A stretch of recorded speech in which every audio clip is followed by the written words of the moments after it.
इति मुद्रादश प्रोक्ता आदिनाथेन शम्भुना एकैका तासु यमिनां महासिद्धिप्रदायिनी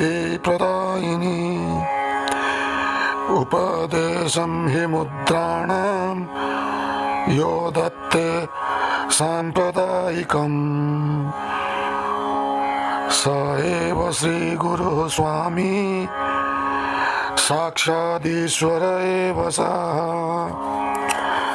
The meaning is, thus have the 10 mudras been described by the primeval Lord Sambhu Shiva. Each one of them confers on the self-restrained Yamins the great Siddhi. इसी तरह 10 मुद्रा आदिनाथ शंभु के द्वारा बताए गए हैं.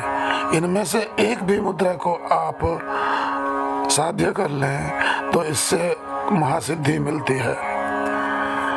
Then the next sloka was Upadesa hi mudranam yo datte sampradayikam sa eva Sri Guru Swami Sakshadishvara eva saha. One who imparts teaching regarding the mudras as handed down by a succession of gurus, he is the real teacher. He is the master, the Lord Ishvara in visible form. जो इन मुद्राओं की शिक्षा आपको देता है वही वास्तविक गुरु है, वही स्वामी है और वही साक्षात ईश्वर है जो कि आपके सम्मुख आया है. तस्य वाक्य परो भूत्वा मुद्राभ्यासे समाहितः अणिमादि गुणैः सार्धं लभते कालवञ्चनम्. Carefully following his teaching, he who concentrates on the practice of the mudras obtains the capacity to overcome death along with the siddhis such as anima.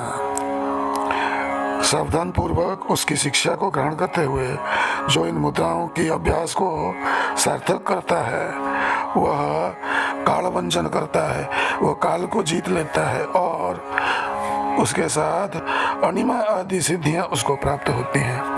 तो यह हो गया तो योग पे. अब हम आते हैं वेदांत पे. इस प्रवचन का नाम है Niranjan ji podcasts, Swami Niranjan ji podcast with Sam Yogi, जिसमें आपका स्वागत है. यह है episode number 101. Welcome to Swami Niranjan ji podcast with Sam Yogi. This is episode number 101 and we shall continue our pravachan or discourse on the Mundaka Upanishad, the third Mundaka and the first Khanda. हम मुंडक उपनिषद की चर्चा करेंगे और हम अभी तृतीय मुंडक के पहले खंड में हैं और इसकी चर्चा जो मंत्र में कहने जा रहा हूँ उसकी चर्चा शुरू की गई थी पिछले प्रवचन में, उसको भी आप जरूर सुने. द्वासुपर्णा सयुजा सखाया समानं वृक्ष्यं परिसस्वजाते तयोरन्यः पिप्पलं स्वाद्वत्तन्न सन्नन्यो अभिजागशीति. The meaning first in Hindi and then in English. यह मनुष्य शरीर मानो एक वृक्ष है. This human body is just like is assumed just like a tree. ईश्वर और जीव ये सदा साथ साथ रहने वाले दो मित्र पक्षी हैं. ईश्वर एंड जीव, they are eternally coexisting in this tree. यह शरीर रूप वृक्ष में एक साथ एक ही हृदय रूप घोंसले में निवास करते हैं. These two, Ishvara and Jiva, the Lord and the, let's say, human being, Jiva, live in this tree of the in this body of the form of the tree, in the nest which is of the form of the heart. So इन दोनों में एक जीवात्मा तो उस वृक्ष के फल रूप अपने कर्म फलों को अर्थात प्रारब्धानुसार प्राप्त हुए सुख दुखों को आसक्ति एवं द्वेष पूर्वक भोगता है, और दूसरा ईश्वर उन फलों से किसी प्रकार भी संबंध न जोड़कर केवल देखता रहता है. So from this to, the jivatma और द जीव और द बीइंग और the human being just watches, no, just eats the karma phala, the fruits of one's actions, which are like the fruits of this tree, which means according to as per his prarabdha, he keeps enjoying and suffering with attachment and aversion. He gets attached to pleasures and avoids pains, but the pleasure and the pain that he gets is based on his prarabdha. And the other, which is the Ishvara or the Lord, has no relation whatsoever with these fruits in the tree and just keeps watching. So one bird is watching and the other bird is eating the fruits. Then let's discuss another. So we have covered up to this mantra in the last discourse in detail. Please look it up, episode number 100. And the name of the show is Sadhana Patha, Yoga and Vedanta in 2 tongues. तो ये जो show है, podcast show का नाम है साधना पथ. ये आपको मिलेगा एप्पल पॉडकास्ट पे और स्पॉटिफाई पे मिलेगा, अमेज़ॉन पे मिलेगा जो कि शायद आप नहीं जानते होंगे, अमेज़ॉन किंडल पे, और ये ऐसे भी मिलेगा यूट्यूब पे. तो ये जरूर सुने 100 नंबर एपिसोड को, उसमें यह जो हमने अभी कहा उसकी चर्चा की गई है. अब आते हैं अगले मंत्र पे, जो कि है मंत्र number 3.1.8. So let us discuss the next mantra in Swami Niranjan's book called Upanishad Siddhant Evam Vedant Ratnavali, whose translation is coming up by Sam Yogi, and I am Sam Yogi. So this mantra is Na chakshata griyate na pivacha nanyayir devai stapasa karmana va jnana prasadena vishuddha sattva stadastutam pashyeta niskalam dhyayamana.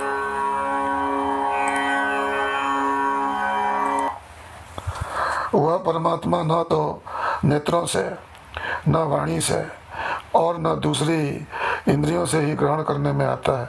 That परमात्मा cannot be grasped either by the eyes or by vak or by any of the other इंद्रियस और senses. तथा तप से अथवा कर्मों से भी वह ग्रहण करने में नहीं आ सकता. Also by tapas or austerities or by various karmas he cannot be received. उस अवयव रहित परमात्मा को तो विशुद्ध अंतकरण वाला अर्थात इंद्रिय भोग पदार्थों की वासना से रहित साधक उस विशुद्ध अंतकरण से निरंतर उसका ध्यान करता हुआ ही मन की निर्मलता से देख पाता है. In other words, that Paramatma who is devoid of any arms and legs can be seen by the purity of the mind who always meditates on this Paramatma or the Supreme Being using his purified Antakarana, and I'll explain what Antakarana is, and one who is devoid of vasanas for Indriya Bhoga, who is devoid, who does not have any desire for enjoying the pleasures of the senses. Such a one, continuously non-stop, meditating using his pure intellect and mind on this Brahman or Paramatman, can see it because of the purity of his mind. How? Vimudha nanu pasyanti jnana chakshusah विमूढ़ा नानुपश्यन्ति पश्यन्ति ज्ञानचक्षुषा विमूढ़ा नानुपश्यन्ति पश्यन्ति ज्ञानचक्षुषा. This is from Gita 15:10.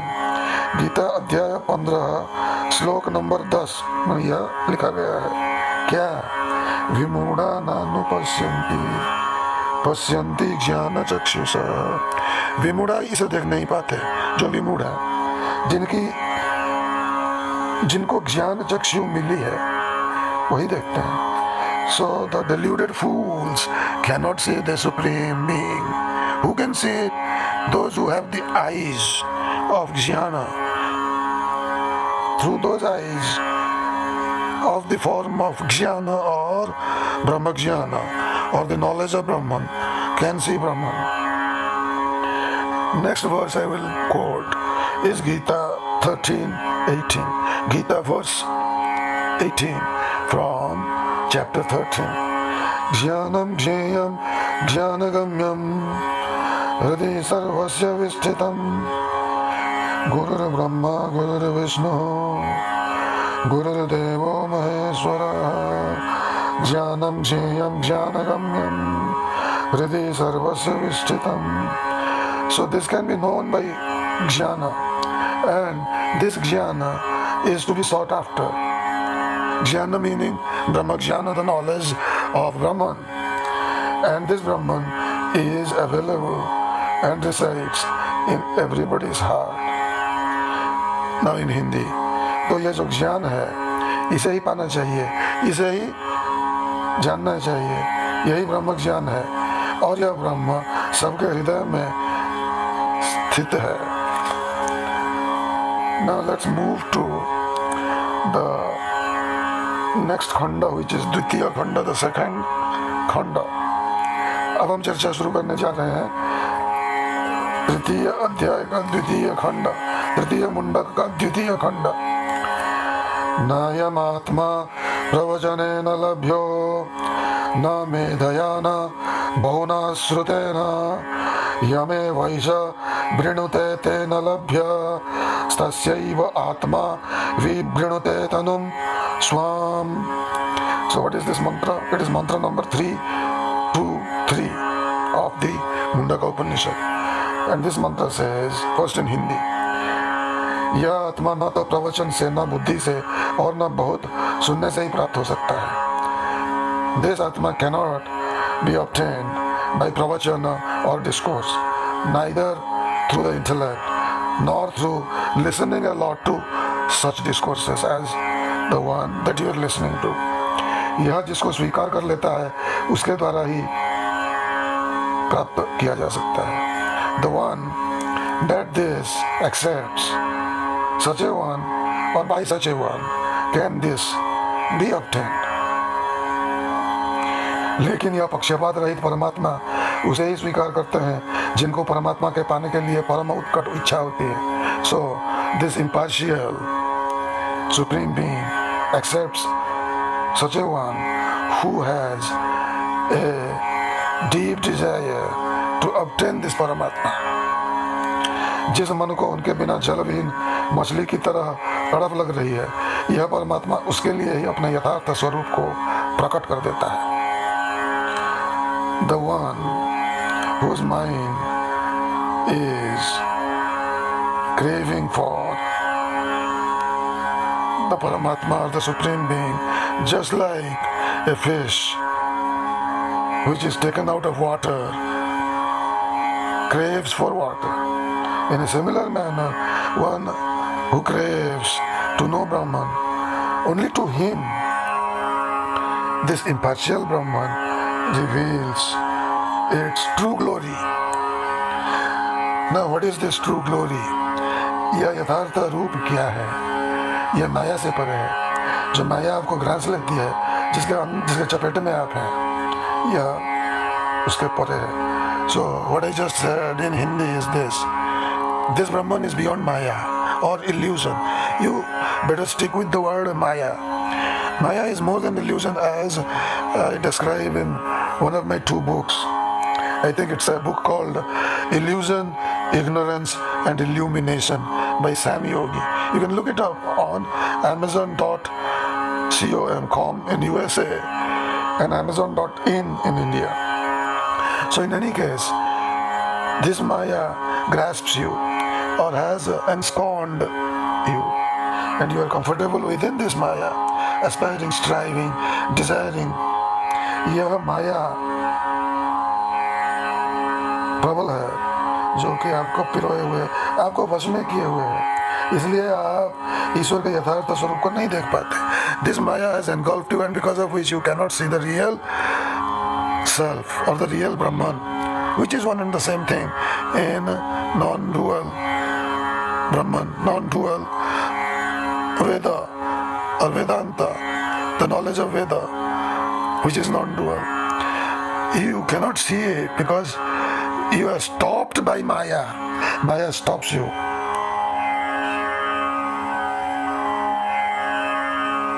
So there is a sloka which ends like this: Maya metam tarantite. Who it describes in that verse, and I will get you the number of this verse from the Gita, which says some get past this Maya. So it's obvious, those who are devoted to their teacher, those who do those mudras like I said, even one of these 10 mudras, and which is taught by such a teacher who knows these mudras, and as you heard from that verse, such a teacher is really Ishvara, is the Lord himself. You have to approach such a teacher and learn the mudras. तो माया में तम तरंतित क्या है? ये जो माया है, mama माया दुरत्यया, मामे व ये प्रपद्यन्ते माया में तम तरंतित. My Maya is difficult to cross over, but those who take refuge in me get past this Maya. मेरी यह जो माया है वह प्रबल है, लेकिन जो मेरे शरण में आते हैं वो इस माया को तर जाते हैं. और यह माया कैसे तरा जाता है? किसी ऐसे गुरु के पास आप जाइए साथ में समिधा लेके, जो कि यह ब्रह्मज्ञान जानता हो. तो वो गुरु कैसा होना चाहिए? जो आपको वो 10 मुद्रा, जैसे जो हमने अभी सुना प्रवचन के शुरू में से 1 या 2 मुद्रा को आपको सिखाए, जो कि आप प्रबल तरीके से करें और जिसमें आप सिद्धि प्राप्त करें. वह शिक्षक कौन है? जो उन मुद्राओं को खुद जानता है और खुद उसने किया है. और वह योगी आपने सुना साक्षात ईश्वर है. तो वैसा गुरु आपको अगर मिलेगा तो ही आप माया के पार हो जाएंगे. नहीं तो आप सिर्फ कहेंगे, बहुत लोग कहते हैं, लोग सुन लेते हैं जिदु कृष्णमूर्ति को या किसी अन्य को, रमण महर्षि हो गए, रामकृष्ण हो गए, ऐसे बहुत हैं, आए और चले गए. उनकी बातें रह गई, उनकी किताबें रह गई, तो उन किताबों से ले लेते हैं 1-2 वाक्य, छाप देते हैं और सोचते हैं कि मुक्ति हो गई, माया से ऊपर आ गए. कतई नहीं. So there are such entertainment seekers of vulgar enjoyment, who will quote Jiddu Krishnamurti. They may quote Ramana Maharshi, or they may quote Ramakrishna, and the 3 names that I gave are sacrosanct in our modern religious tradition in India. But just reading and quoting them somewhere on WhatsApp or what have you, there does not confer you any liberation. For liberation, their teachings are okay, but you have to learn these mudras, like I said, from a teacher who knows these mudras and who has perfected these mudras, and who, after examining you, decides that he will teach you these mudras, or 1 or 2 of these mudras which you will perfect. That is very essential as a prelude to Brahmajnana, as per Sam Yogi. Now you can go and just listen to other teachers, listen to teachers who are waxing eloquent on the knowledge, and there are many. But without practice, without practical, theory is no good. It will not help you get past your ego. आप जाइए किसी ऐसे प्रवचन वाचक कथाकार को सुनिए जो कि इनको समझाता हो, तो उससे आपको मुक्ति मिलेगी क्या? आप अगर लिख देंगे व्हाट्सएप पे, इंस्टाग्राम पे किसी ऐसे संत की बातें, तो उनसे आपको मुक्ति मिलेगी क्या? उनसे आपको भोग मिलेगा। क्या भोग मिलेगा? कि मैंने ऐसा लिखा और उसे 10 लोगों ने पढ़ा, मैंने अपना व्हाट्सएप स्टेटस में यह लिख के दिया और उसे 20 लोगों ने पढ़ा। यह भुक्ति है, यह मुक्ति नहीं है। भुक्ता है ना तो मुक्ता है। सो दीज ऑल आर ढोंग. ढोंग means, you know, this is like a false appearance, like a Halloween costume that you put to scare someone. Basically, that does not confer on you any knowledge. So a good step is to approach someone who has a deep knowledge of scriptures, a very deep knowledge, plus who has a deep experience of prana, pranayama, yoga and mudras.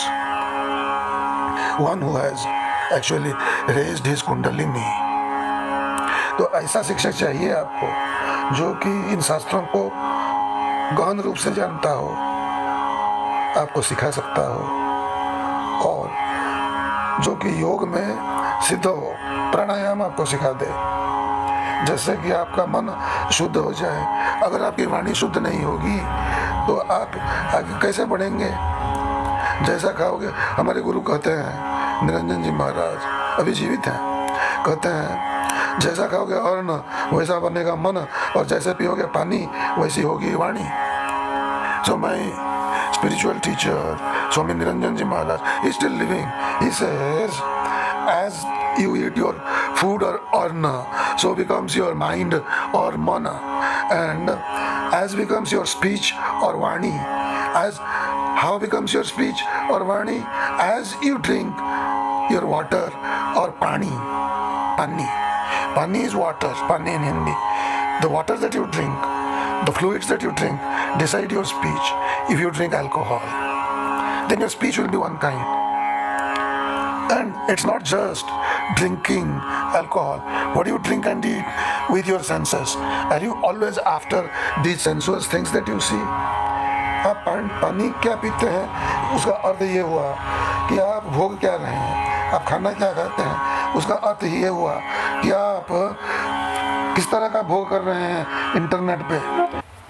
तो यह note है स्वामी निरंजन जी महाराज की तरफ से वेदांत रत्नावली में। नित्य प्राप्त वस्तु किसी साधन से त्रिकाल में प्राप्त नहीं हो सकती।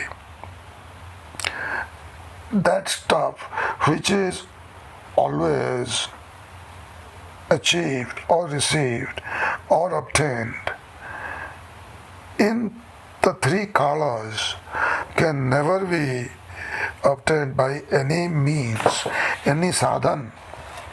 What is sadhan? Sadhan comes from sadhana. So this is what Niranjan Ji says. So you get a guru like Niranjan Ji, it becomes easy. You cannot normally get there without enough sadhana. Sadhana you have to do.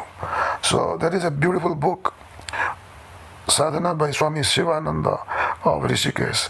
The Swami has passed on, but the book is available. Try to get that and do some sadhana.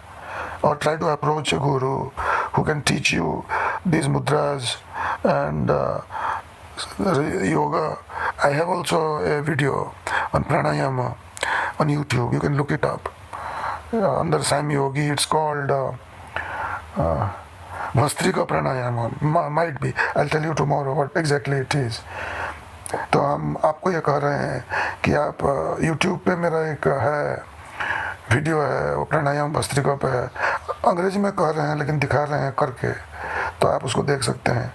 आप किसी ऐसा गुरु को अगर आप मिले जो कि आपको मुद्रा वगैरह सिखा सके, सही मायने में प्राणायाम से प्राण का विस्तार होता है वो सिखा सके, ना कि वो कहे आपको कि ऐसा इस तरह से सांस लो और इस तरह से निकालो, और प्राण के प्राणायाम नियम यम हो गया प्राणायाम। नहीं, प्राण का आयाम या विस्तार होता है प्राणायाम। तो इधर आगे क्या कहते हैं निरंजन जी महाराज, इसलिए यह भाव यहाँ प्रकट किया है कि वह आत्मा तो सर्वत्र नित्य सबको सब समय प्राप्त ही है, अब उसे तो प्राप्त करना ही नहीं है, केवल विवेक की आंखों से उसे देखना है। So this bhava, this mode of expression has been manifested here has been shown here that this Atma is always available to everybody, and there is nothing to obtain here, nothing to attain here, but to see it with the eyes of Viveka. Viveka or Vivek is frequently translated by people as discrimination, but I'll say Vivek is Vivek, or you can say wisdom. Now on Viveka, there is a book by Shankaracharya called विवेक चूड़ामणि. तो ये विवेक के ऊपर एक किताब है शंकराचार्य की, शंकराचार्य आदि शंकराचार्य की किताब है, उसका नाम है विवेक चूड़ामणि. उसे आप पढ़िए, उसमें 500 श्लोक हैं. तो उससे आपको पता चलेगा जो हम पिछले प्रवचनों में कह रहे थे, श्रवण क्या है, मनन क्या है, निधिध्यासन क्या है, आपको पता चल जाएगा. So if you read that Viveka Chudamani, you will come to know what is Shravana or listening, what is Manana or cogitation, and what is Nididhyasana or meditation as per the Vedanta tradition, as per Shankaracharya. तो उससे श्रवण क्या है, मनन क्या है, निधिध्यासन क्या है, आपको पता चलेगा, जो कि शंकराचार्य की दी हुई है.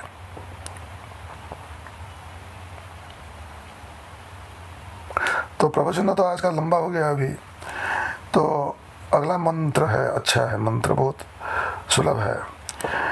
यह है मंत्र 326.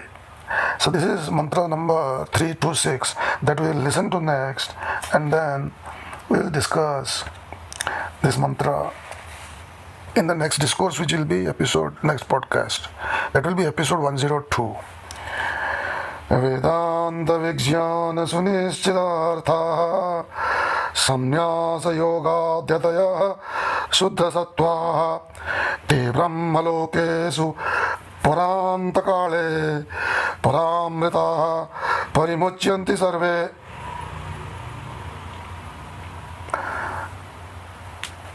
तो यह प्रवचन आज यहीं समाप्त होता है. So this discourse ends here today. Thank you.